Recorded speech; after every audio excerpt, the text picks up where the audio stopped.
Don't. So good morning, and it took us a little while to get the technology to work today, but now it's here.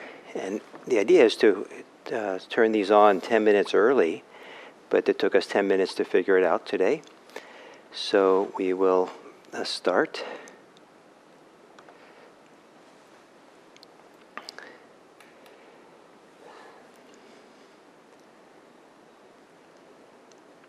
So good morning to our 5th early morning sitting here in California. And we'll begin now with the meditation, and then I'll follow with a little talk. So to begin this sitting,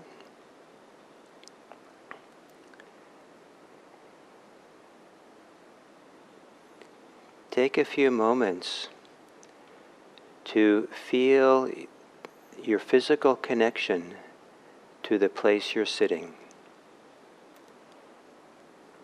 Feel the connection to your chair, your cushion, the floor.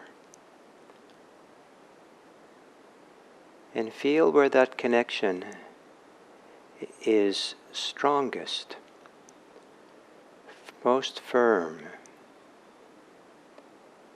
And take a few moments to feel in the present moment the support, the firmness, the contact of your body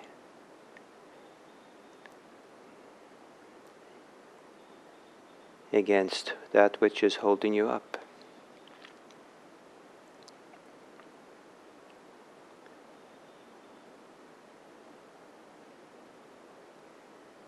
And then take a few moments to feel wherever in your body feels most substantial. Where you feel your weight of your body,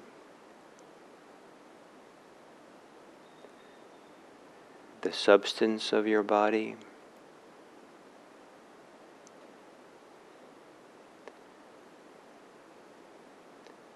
where the body is most alive with sensations.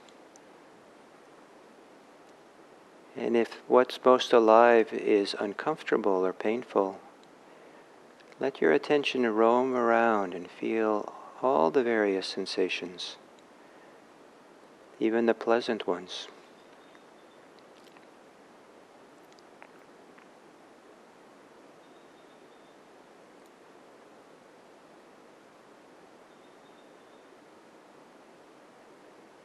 And then roam around your body with your attention to do a little inventory of the places in your body where there might be tension or holding.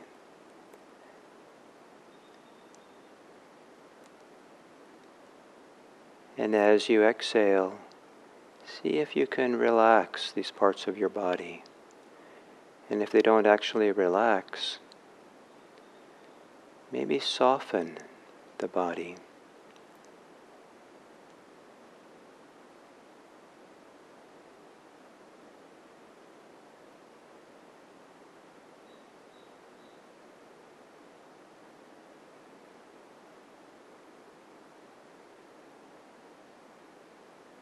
Soften the muscles of your face.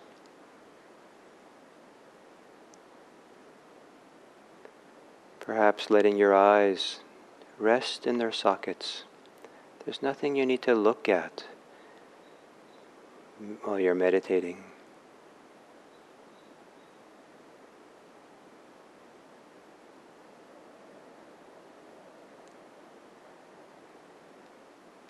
And it's helpful to soften the shoulders, the area of your shoulder blades.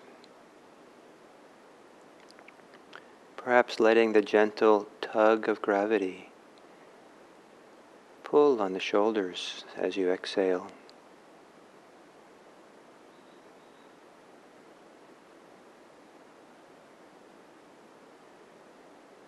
Perhaps there's subtle ways you can relax your arms all the way down to your hands.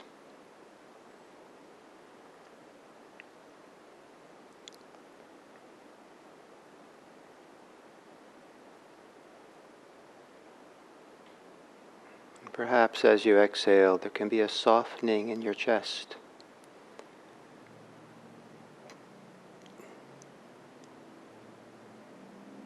A settling feeling in your chest.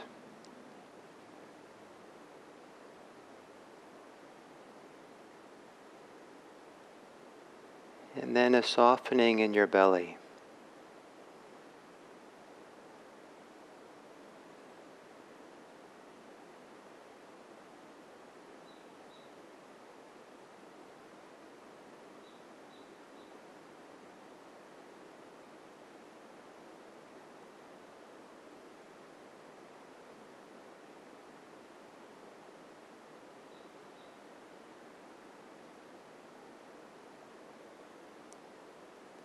And sometimes it's possible to feel in some subtle or not so subtle ways that our body is braced against life, braced out of a sense of caution.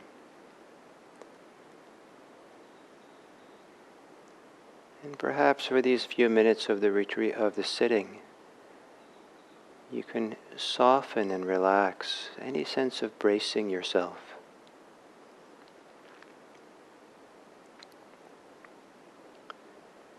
Finding in your body a place that represents trust or even safety.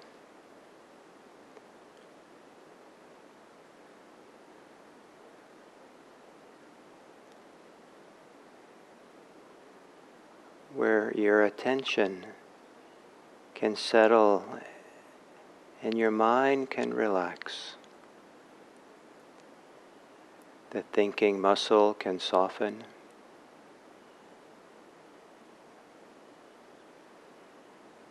And the ways in which the mind is braced and out of caution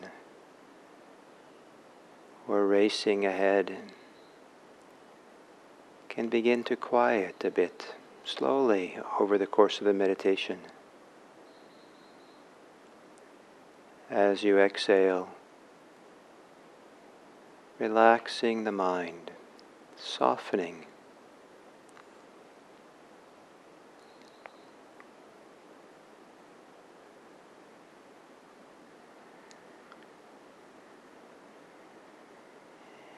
And very gently, see if you can sit up a teeny bit straighter. Just so your spine is a little bit more alert. Perhaps your chest a little bit more expanded and open.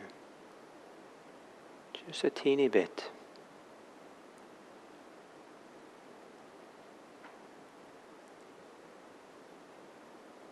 And then to become aware of your body's experience of breathing.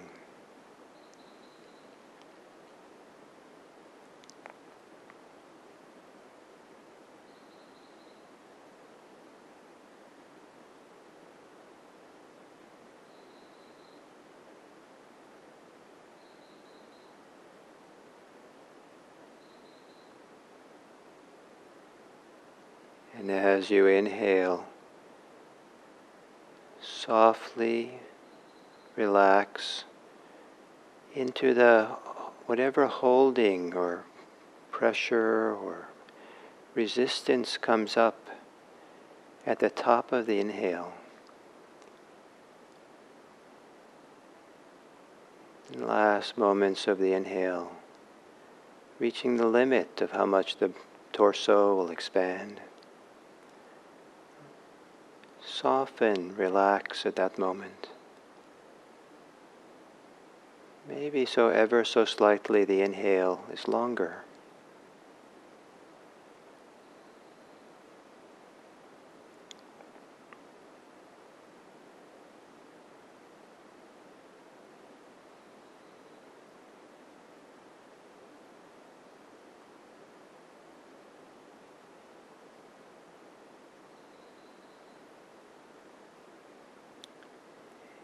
And near the end of the exhale, perhaps there can be a softening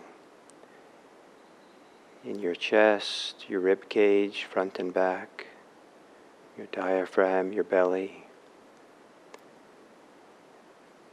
that participates more with the release of exhale, the letting go.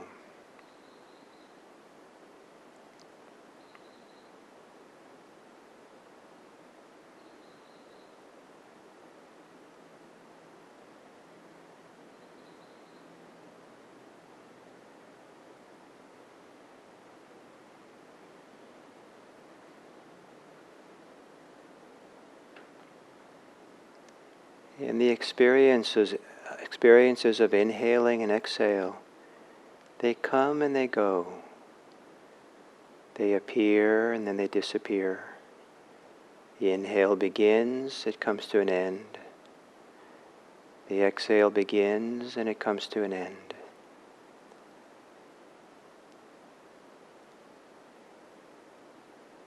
And as you sit here now quietly,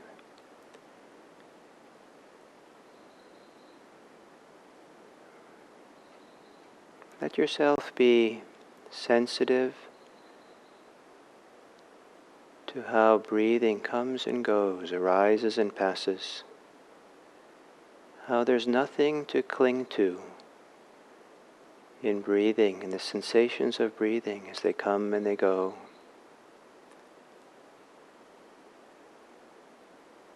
And allow the comings and goings of breathing to support your letting go, your relaxing, the quieting of your mind, so you can be increasingly sensitive to all the ways that breathing comes and goes.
As we come to the end of this sitting, I'll first offer you a wisdom question or practice question that's useful in many circumstances. And the question is, what do I need to accept right now so I can be mindful? What needs acceptance right now so I can be more fully present?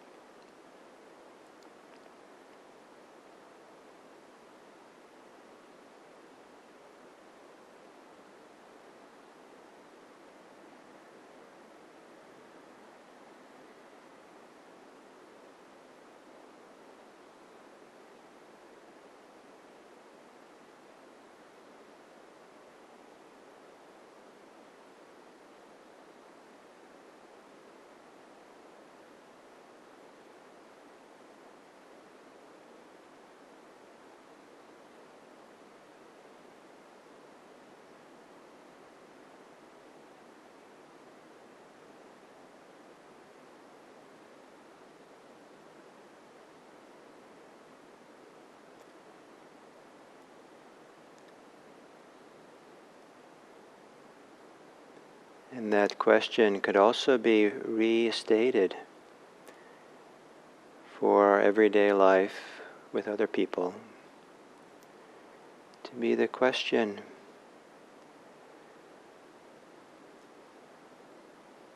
what interferes with my kind regard of others? And what do I need to accept about myself? What do I need to recognize so I can have a kind regard for the people I meet?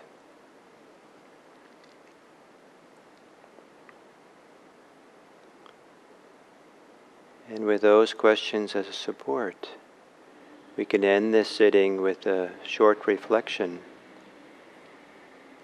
on how do you want to make this world a better place for others today?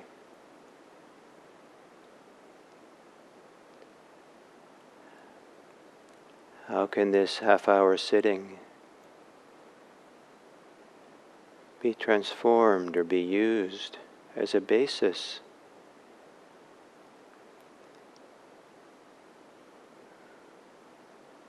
for the benefit of others, so their lives can be a little bit better, a little easier, safer, happier, because of our kindness, our warmth, our care.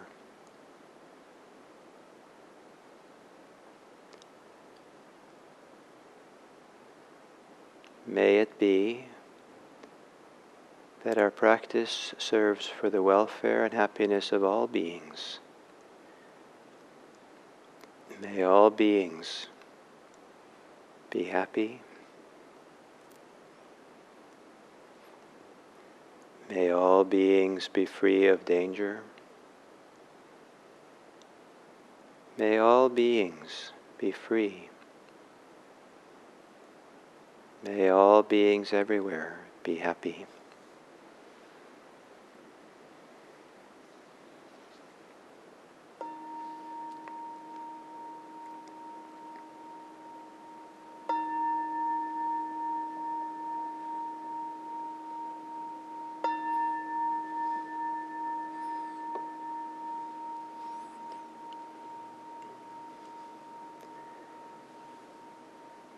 Thank you very much. And for those of you who are on Zoom, I'm going to say goodbye for now and turn off the speaker and video. And for those of you who are on Zoom, this ends the first week of these morning sittings. And I would like to keep doing this during weekdays, same thing for a while. And I think we're working out the technology glitches. The idea is hopefully can open up the channel about 10 minutes before we start every day, so everything's working and smooth and you can log on. And today we ran into a little challenge we solved in the last minute or after the last minute. And the other thing I thought was on Fridays, the end of the week, we can experiment today to see if it works. Take about 15 minutes if some of you would like to ask a question of me in the chat box. Then perhaps some of those questions, maybe if it's easy enough for me to get them from that, maybe we can have a little bit of going back and forth. So while we're waiting for that, if that's the case, if some come, what I thought of doing over the next weeks is to spend each week on one of the 5 faculties. There are beautiful teaching from the Buddha's time that are support for meditation and daily life. And the first one is faith, which is what we covered this week. And next week then we would do effort, five little talks on 5 different aspects of effort. Then mindfulness, 5 aspects of mindfulness, then 5 aspects of concentration, and 5 aspects of wisdom. And hopefully that's a nice little touchstone through the day to explore these different qualities. So let me see if... okay.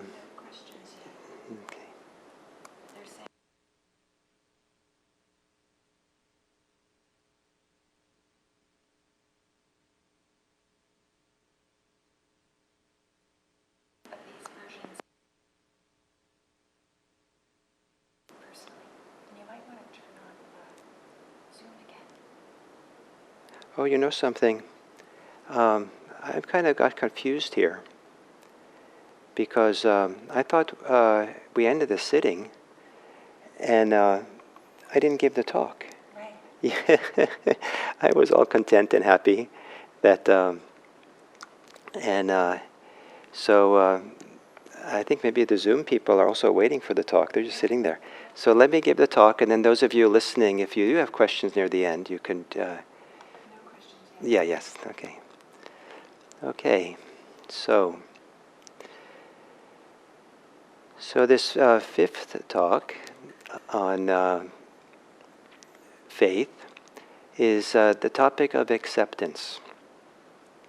And I see this as not a beginner's practice so much, but the way I'd like to talk about it, it's as practice gets much more developed, there comes a time when some deep level of acceptance characterizes the faith that we have or represents it. And in the way I've been offering these talks over this week, there's a progression. The Buddha's teachings often follows a progressive path of practice. It's organized by the different kind of levels or depth of where we can go in practice. And of course, we don't have to necessarily follow that linearly. People can jump around, they can go backwards, they can go in a spiral and develop stronger and stronger. But to go through the little journey of this week, faith is, the initial idea of faith is that faith or inspiration that inspires us to start the practice. Confidence is what gives strength to the beginning of our practice because we believe in it, we value it, we think it's possible, we believe in ourselves, and we have confidence in what we're doing, so we can put ourselves into it. As we start practicing and getting feedback from the practice and feeling some of the benefits of it, then there can grow a growing conviction that this really works and this is valuable and important. And then with a strong conviction, certainly we can give ourselves more confidently into the practice, but at some point we experience something that we learn to trust, that it's not just our efforts that are happening here, but in a sense, in Buddhist language, the Dharma is happening, or the practice is practicing us. As we put ourselves into the Dharma, into the practice, there are forces that get released or opened, or conditions that come together that allows something to begin unfolding that is not our doing anymore. It's not something we make it happen. We enable it to happen. We are the condition for it. And to trust this deeper movement of the Dharma moving through us becomes relevant at some point. And then as the practice develops and grows and moves through us, and we have a stronger and stronger sense that there is, that we don't have to go back to the old patterns that we have of attachment, of greed, of conceit. There's a whole other way of living a life. And then it comes and deep acceptance of the deep underlying truths of reality, truths of life, truths of our life, that are a little bit maybe even counterintuitive in ordinary life. So, for example, there's a deep acceptance of not basing one's life on me, myself, and mine, not basing one's life on the small ego, the small sense of identification and contraction we have about me, myself, and mine. And this is not a denial of ourselves, that we don't base our life on this. It's actually the opposite. When we base our life on kind of too much in this conceit of me, myself, and mine, that's a way of denying ourselves, paradoxically. It's like limiting our lives and shutting ourselves off from the wider field of who we are and what moves through us. And to accept, that there's much more here than the usual understanding of self. To have an appreciation of what in Buddhism is called not self. At some point it becomes a deep acceptance of that. Oh yes, this is true, this is right. And kind of getting out of our own way so that this acceptance allows something to flow through us and move through us. There's a deeper acceptance of the impermanence of phenomena, the impermanence of life, the inconstancy of it. Whether it's the impermanence of life and death, that sooner or later that we change and grow old and we die. And there is a time where a deep acceptance of this as being a natural part of life. It's completely natural that we should be participating in the changing, flowing nature of birth and death and passing of things. Rather than resisting it or holding on to life really hard or being afraid, but kind of a deep acceptance, a trust, and this being part of this natural flow of the life going through that we're part of. There's also a deep acceptance in it's sometimes called the patience acceptance of the emptiness of all phenomena. The patient acceptance that all things are not really substantial in a particular way. They're not substantial as something that we can cling to. Or as the Buddha said, nothing whatsoever is worth clinging to. And to have a deep acceptance, yes, this is true. That yes, nothing whatsoever is worth clinging to. And that's definitely counterintuitive for many of us. Clinging can be such an ingrained and deep part of life. It's how we know how to be safe, how we know how to get what we want. And sometimes clinging has worked. Sometimes people accommodate us with our clinging, and we cling enough to some people and they want to take care of us, or we chase certain desires and sometimes we get them.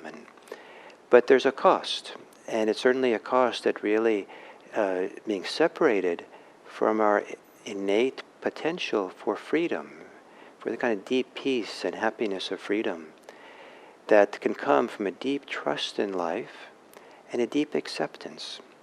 Such deep acceptance that I kind of think that the deepest acceptance, the deepest form of trust, the deepest form of faith, does not have an object. Objectless trust. Maybe that's illogical, but just to exist, just to be alive and be free, and in a way kind of trust or having a deep acceptance that it doesn't, nothing that we're accepting, nothing that we're trusting. If it's anything, it's trusting, not clinging. It's trusting, not holding on. But the absence of clinging is not a thing. So just to trust this. And one of the ways I understand this is that, the beautiful way is that when the acceptance and the trust is deep, other people might think or see you and think, oh, that person's really trusting or very accepting or at peace. Very. But if you look in yourself, you don't find that. Because acceptance and trust at some point doesn't become something we do. It doesn't become something we can see. It's kind of like two people who are in very trying, difficult circumstances, and they both from the outside look like they're very patient. The first person is really triggered, is really reactive and upset about what's happening, but works really hard to relax, to be not caught in the reactivity, not act from it, and is able to be relatively calm in demeanor and way of being. And people see, oh, that person's calm or patient. The other person, same trying situation, and that person is not triggered, has no reactivity, and doesn't have to work at being patient. In fact, in a sense, patience is not needed. Patience doesn't exist for that person because there's no necessity for it. Patience in that situation is not something a person's doing, even though that's what other people might interpret. And so in the same way, as the practice gets deeper and deeper, our freedom becomes larger and larger, our trust, our faith, our confidence, our conviction, and our deep acceptance of life becomes fuller and fuller. It stops being something we do. It stops being something we can identify. And to accept this emptiness, to accept this absence of what has been supporting us for a long time is a beautiful thing, because that matures when there's no need anymore for faith, when there's no need for confidence and conviction. There's no need for trust and no need for acceptance, because we don't cling to anything, because we're at peace, we're at ease. There's no reactivity. And people might see you when you have that kind of way of being and say, oh, that person's a person of faith. That person has a lot of trust and a lot of conviction or a lot of acceptance. But if you look inside of yourself, you won't find those things. What you'll find is your freedom. May faith support you and take you all the way to a place of freedom from all clinging, so you can experience deep happiness and well-being, not just for yourself, but as a gift to others. May all beings be happy. Thank you.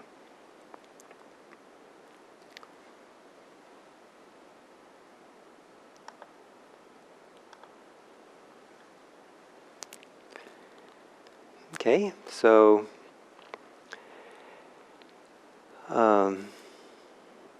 sorry about that little glitch coming out of meditation. I was kind of not quite thinking about what was next.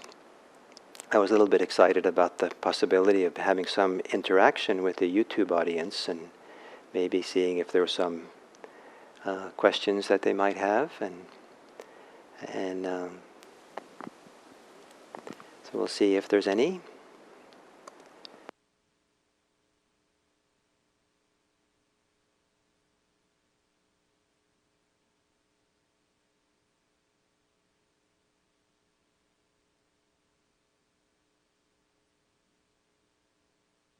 Someone says that it feels a little bit off to wish for all beings to be happy when people are in pain. Some people are in pain and in very difficult circumstances. Classically, when we do this kind of metta aspiration or metta expression of our goodwill, it can also be more specific.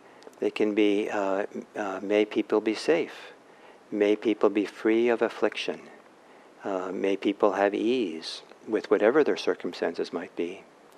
And when I say the word, may all beings be happy, it's really an umbrella term for them to have greater sense of well-being. It's an expression of my goodwill, that I care.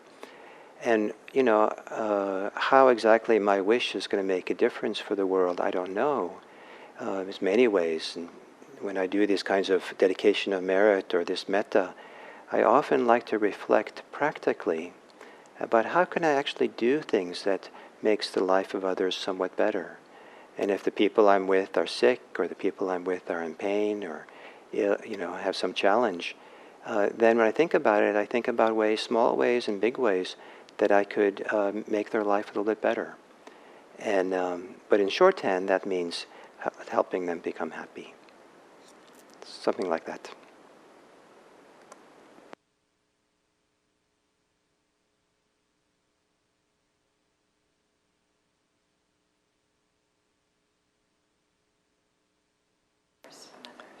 Yeah, how do I deal with fear during these times? Now with the virus and people are afraid of getting the virus, and so there's a variety of ways of working with fear and fear of the current illness that's spreading. One can be for some people, is to do a little bit of a reading from as reputable sources as you can about what this virus is all about, and certainly how to care for ourselves, what we can expect from it, and put it hopefully in a context or perspective that doesn't make it a big, a monster. It's certainly a challenge for all of us. It's certainly something to take seriously and to protect ourselves from. But I think sometimes the imagination gets triggered by the media, by the news, by our own imagination of what's coming, what's possible, and so to be a little bit reflective and wise about what's actually going on in this situation and how to take care of ourselves. I find it meaningful to have confidence that I'm doing the best I can given the circumstances, and then come what may. If I get sick, then I'll do the best I can with that. If I'm going to die from this illness, so that's rather unfortunate, but then I'll do the best I can with that. And I'm supported so much by this practice I do, that this idea of what I have faith in, and confidence, conviction, trust in, acceptance of, is so powerfully connected to the Dharma practice. And I trust mindfulness, I trust the path, I trust non-clinging, probably more than anything else. And so, even if I was going to die, that's a time for practice. I trust the practice then. I hope I've trusted practice then. I feel like some of the years of meditation I've done has really taught me that even dying is an opportunity. Even dying is a time where I don't have to succumb to my clinging or my, or to lose touch with my confidence, my strength, to keep practicing. That said, fear is a very common phenomena, and it can be quite devastating and quite difficult to live with fear. And I think anyone who practices mindfulness for any length of time should expect that sooner or later that fear will take center stage of their practice. That part of what we want to do is in the appropriate way, in a careful way, maybe in a gradual way, is to study our fear, get to understand it, get to know it, learn how to work with it. And one of the ways that I've worked with fear, it was really been important for me, is to keep feeling it in my body. Where's the fear living in my body? And one of the reasons that's so helpful is that where I get in trouble with fear has been with my stories that I make, the imagination I have, and it can be quite vivid. And it kind of reinforces the fear, the telling yourself the same story over and over again. The physical experience of fear is not a story. It's just a physical manifestation of it. And when I can feel it in my body, then it's easier sometimes to just tap into it gently and lovingly. I have this idea of holding my fear in the cupped hands of my mindfulness, of my awareness. And that as I hold the fear and just be present for it in my body, feel the sensations of the butterflies or the tightness or the tension that I might have, or tightness that might be connected to fear. Just hold it gently with this idea that I'm here to help my fear feel safe. So rather than having fear be our problem, fear being the boogeyman, rather than the fear as something unwanted that we're trying to push away, I kind of imagine the fear is almost like a person who, what the person wants is for us to be a safe presence for them, a calm presence for them, to be with them, sit with them, listen to them. And for a frightened person to be accompanied and have someone sit next to them and hear them, it can really settle them and quiet them and begin to kind of soften the grip of fear. And so to do that for ourselves, by learning to identify where the fear is in the body, bring our attention to it, hold it there, and then experiment and look for ways that we can help our fear feel safe. Let it know that it's okay for it to be there right now. It's okay for it to just exist and be felt, and it's okay. And that's the great mantra of fear, it's okay. And this holding fear and letting it feel safe is an alternative to being swept away in the fear or preoccupied and caught with it. So it does require a certain degree of strength from our side to find some way to be with it, to hold it. And as soon as it starts feeling like it's too much to do that, then it's important to step away, go for a walk, go talk to a friend, do something else until you feel you're stable enough to come back and do the same thing over and over again. And the path of mindfulness is slowly over time to learn how to have tremendous capacity to be free while being present for the fear. I hope that's helpful. So maybe one more? I feel confused about the devotion to practice. Confused about the devotion to practice and clinging. The difference between devotion and clinging. That's a nice question. Maybe sometimes they look the same, and so it makes sense to be a little bit confused. And if the clinging is just a little bit, maybe it's okay to have some clinging. I mean, we can't expect to just, hear some Buddhist teachings and then not cling ever again, or just turn it off right away.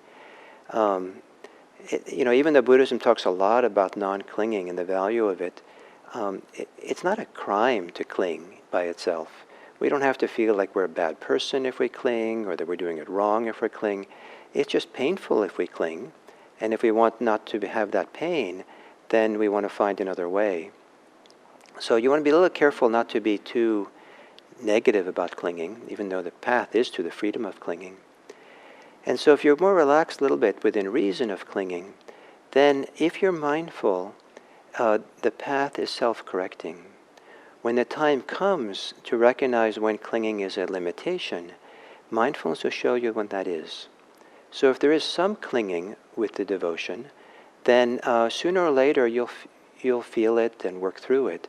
But you don't have to be ahead of yourself. You can just wait until that time comes. And even if you have some little inkling there's some clinging, it might not be the time to look at it. Maybe it's next week or a little bit later.